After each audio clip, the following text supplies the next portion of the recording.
예수는 두 번에 걸쳐 나를 따르라고 베드로에게 말하였다. 이것은 제자들에게 주어진 예수의 첫 번째 말씀과 마지막 말씀이었다.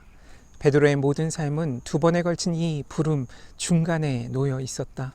첫 번째 부름은 베드로가 게네사렛 호숫가에서 예수의 부름에 따라 그물과 직업을 버리고 그의 말씀에 따른 것이다. 마지막 부름은 부활하신 분이 게네사렛 호숫가에서 과거의 직업에 종사하던 베드로를 향하여 다시 부르신 것이다. 나를 따르라. 그 중간에는 그리스도를 따르는 제자들의 모든 삶이 놓여 있었다. 그 중간에는 하나님의 메시아인 예수에 대한 신앙 고백이 있었다. 베드로는 세 번에 걸쳐 곧 처음과 마지막에 그리고 가이사랴 빌립보에서 그리스도가 주님과 하나님이 되신다는 하나의 동일한 말씀을 들었다. 베드로에게 나를 따르라고 부르고 하나님의 아들에 대한 고백 가운데서 그에게 계시된 것은 바로 이와 같은 그리스도의 은혜였다. 베드로의 인생에서 은혜는 세 번에 걸쳐 주어졌다. 그것은 하나의 은혜였지만 세 번에 걸쳐 다르게 선포되었다. 따라서 그것은 그리스도 자신의 은혜였고 제자가 스스로 부여한 은혜가 아니었다. 그것은 그리스도를 따르기 위해 제자들로 하여금 모든 것을 버리게 한 그리스도의 은혜였다. 바로 이 은혜 때문에 베드로는 온 세상에게 조롱거리가 될 법한 신앙 고백을 할 수 있었다.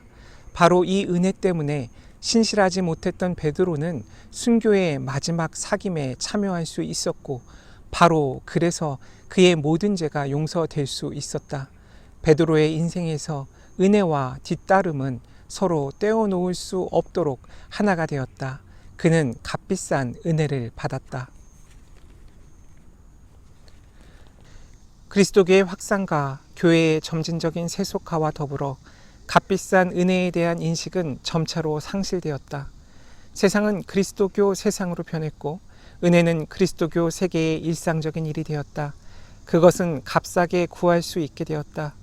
그렇지만 로마 가톨릭 교회는 첫 번째 인식의 잔재를 보존하고 있었다.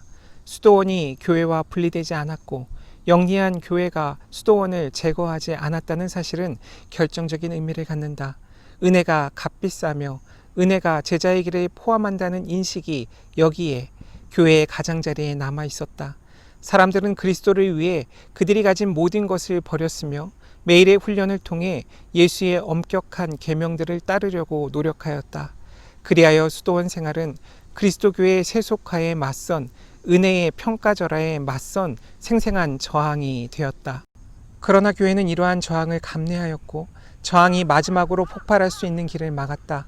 바로 그렇게 함으로써 교회는 저항을 상대화하였다. 이러한 저항으로부터 자신의 세속적인 생활을 정당화할 수 있는 명분을 얻었다. 왜냐하면 이제 수도원 생활은 일반 교인들에게는 의무로 부과할 수 없는 개인의 특별한 행위가 되어버렸기 때문이다. 예수 그리스도의 계명의 효력은 특별한 자질을 지닌 사람들의 특정 집단에게 국한되었다.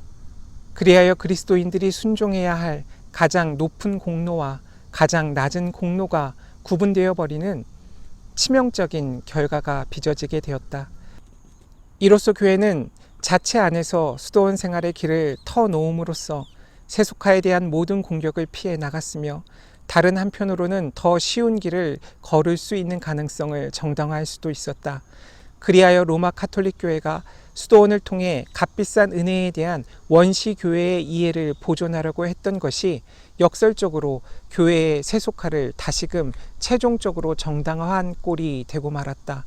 여하튼 수도원의 결정적인 잘못은 엄격한 제자직의 은혜로운 길을 따른 것에 있지 않았다.